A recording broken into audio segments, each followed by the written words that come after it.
So, welcome everybody. Let's get going. The first item we got on the agenda is the Civic Awards.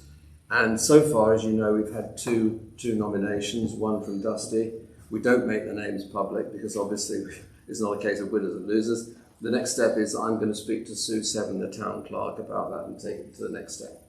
We're not on much of a time deadline. We've got to remake the decision by the end of November. So I'll report back to you at the next meeting. Let's go on to the Festival of Light. Linda, please tell us where we are on the Festival of Light and what's happening. I've attended the last two meetings.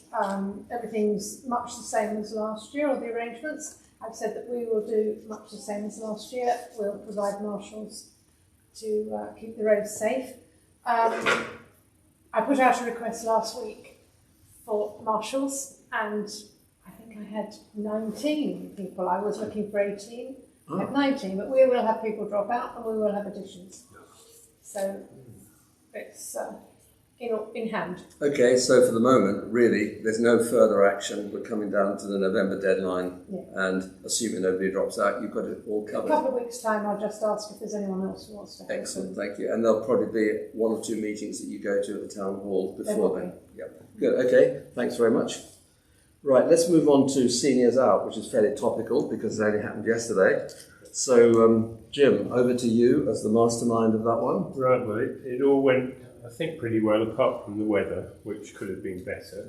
But luckily, the really heavy rain, we were on board the boat, which was covered. We took, in the end, a few dropped out at the last minute for different reasons, but we ended up taking a party of 28 for a trip along the canal from Apsley down to around about the Hunton Bridge area, where we were met by the fish and chip shop who delivered the fish and chip lunch. They all seemed to enjoy it, and then we headed back, and there was a tremendous downpour just as we were getting back, which luckily stopped almost the moment we unboarded the boat. All seemed to go very well. What ages did you have? I think the eldest was something like 96 or something like that. They're going down. Some of them were actually helpers of Happy Wanderers, but just about all of them made the age criteria anyway. And one Happy Wanderer, which is a group for elderly, brought her husband, who was the same sort of age. So there were a few others apart from the Happy Wanderers group, but they were all of a good age. No difficulty getting onto a boat or anything. They've got a lift. Access. They had a lift. So, Wonderful. which they could cope with wheelchairs, but we didn't actually have anybody on a wheelchair. We had one lady on a walking frame, and they coped with that very well. Clearly, very well geared up to dealing with elderly groups. So, we have to be congratulated on it. Obviously, a good trip. Well worthwhile. Yeah. Well chosen. Oh well, thank you very much, Jim. That was a big next success. year, I was thinking we had a presentation from what's it called? The place is at Luton Hoo. Yeah. And the Luton Hoo gardens that were attached to the house, and there are separate gardens that have visiting parties and do teas and things. So I thought maybe worth looking at that for next year. Sounds like a really good idea. We had a representative talking to us. That's right. Yes, they talked to us. They did. She collared me afterwards because she knew I was involved with these Seniors Out. She said, "You could come here, you know. You could come to Luton Hoo." But when she came here, she handed out leaflets, and I've still got one. So it might be an option, but we'll look at other options. Great. Well, obviously a lot of satisfied customers there. Well done. Thank you to that team. Let's go on to Kids Out if we can, Brian, please. Yes, thank you, Eric. Well, as I think you all know, it's part of the service commitment that we have to take part in the annual Kids Out initiative, which is a nationwide event. And so in mid-June, as part of the District 1260, we took, I think it was 10 severely handicapped children to Whipsnade Zoo. They come from a special school in the local area, and they come with a number of their staff. But we assist in taking them around the zoo, in pushing wheelchairs and doing anything else that's necessary. This is an all-day event, and we provide lunch for them during the course of the day. The highlight, I think, probably is a steam train ride, which both the children, the carers, and I think the Rotarians all enjoy. And we hope to be included in this initiative in the future, which, as I say, is likely to take place in mid-June of 2024. So from what you say, Brian, the formula that we have and that you implemented was what they wanted, all went smoothly? It did. It just needs a liaison with the local school, telling them well in advance when it is and making sure that they're prepared, because as a special school they can't instantly turn things off. Right. Do we do it in association with any other club? Not with any other club. We do it in association with the district. And So it's very much this year district. there were about, I don't know, 8 or 9 other clubs there. Good, thank you very much, Brian. So let's move on to the charities now, everybody. Obviously a major part of this committee's responsibility. And fairly topically, Afghan refugees. Linda, over to you, please. Well, we had a request from Kate Scott, who's trustee and convener of Dacorum Hearts Welcome Refugees, and we provided £500 to help them. The refugees are leaving hotels and going into other accommodation now. I'm not sure what accommodation, but Kate's organisation helps with this, and we had a request for £500 to spend on things they needed, like household goods, vacuum cleaner, dustpan and brush, and similar. And these were ordered, I ordered these at Argos, and they were collected by one of their charities, volunteers, and distributed. I did offer to distribute, to take them, but for security reasons, the charity has to do it. That has to be one of their volunteers. So I could do no more than just order the goods and pay for them. But they got to where they were supposed to go, and Kate thanked us, and everyone was very pleased, I think. Great, thank you, Linda. Well, thank you for making it happen on behalf of the committee and the club. Just to explain to anybody, if you weren't aware with the issue, District have made £500 per club available for support of the Afghans in whatever role is needed. And we had to fill in an application form. We had to name the families, which came from Kate, and she named what they wanted. And so, anyway, we will claim the £500 back, and we have supported some refugees. We know their names, but we never meet them. I think I did ask what I could know, and she said I can tell you there are 11 households, but Right. that doesn't mean in a household they're all from the same family. I think some people have been sharing. Right. Okay, well, it was very nice. I think we should be pleased to be able to do something for the Afghans. We have supported the Ukrainian support group already, but it's nice to help the Afghans in that way. Thank you very much, Linda, for handling that. We'll go to Dusty. Dusty, you're the liaison with the Stroke Association. Can you update us on the situation there, please? Certainly. It's really my wife's initiatives. They have a particular necessity, which is some of them can't walk and some of them can't action. As you know, stroke can be a very debilitating status. And they need a coach, and the coach has to be one that they can have wheelchairs go up. So it's become suddenly expensive, and everything else is expensive. They've just had a trip, and it went very well, and very grateful for us. And I hope we'll be able to support them again next year. They're thinking of something like a trip down to London, possibly to Canary Wharf, somewhere like that. Something that's going to be wide, high, and thrilling for them, and out of their normal circuit. So that's ongoing for next year, and I think they're very grateful to our help. The other clubs around have folded, and this is the one club in Berkhamsted that people come from a long way away. Aylesbury is... Oh, right. And excellent. Thank you very much, Dusty. Well, it's nice that we can do something for these guys, and in round numbers, we're talking about £1,000 for the transport, aren't we? By next year, that'll be. So I will put in an application to the club for that budget. in advance of the normal charity grants that we make next year. So it's been a good relationship, and thanks to Brenda for introducing us. Dusty, on the basis that you're also the contact for this particular charity, can you just give us a quick rundown on the almshouses, please? Yeah, it was it's an interesting little charity. I didn't know very much about it. The almshouses sit in the town. They look interesting. John Sawyer on the side and go back a long way.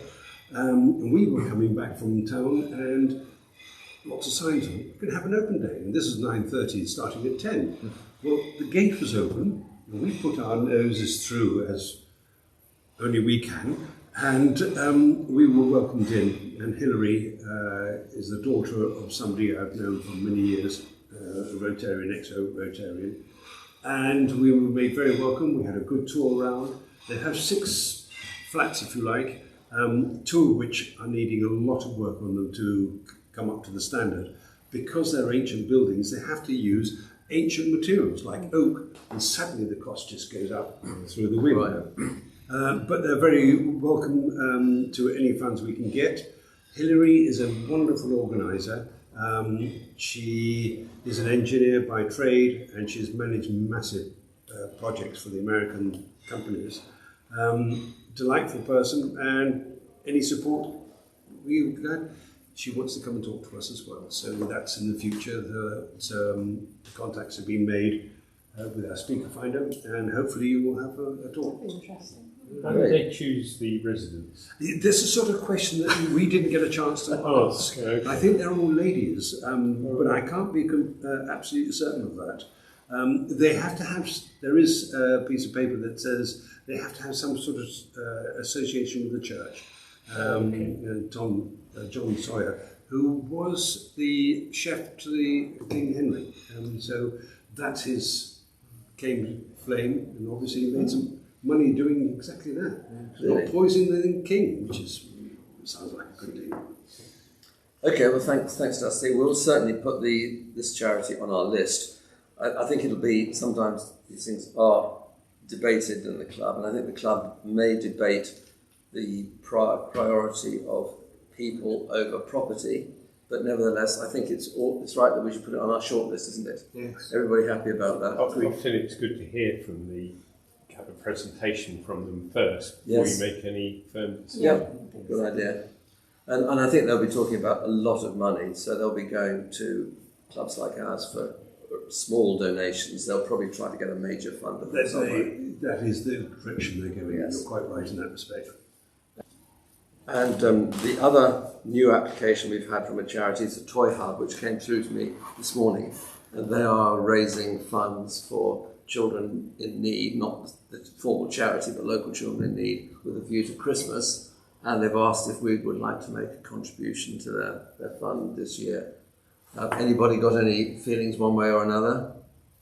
What's their distribution area? That's a good question, and I will investigate that, having only heard from them this morning.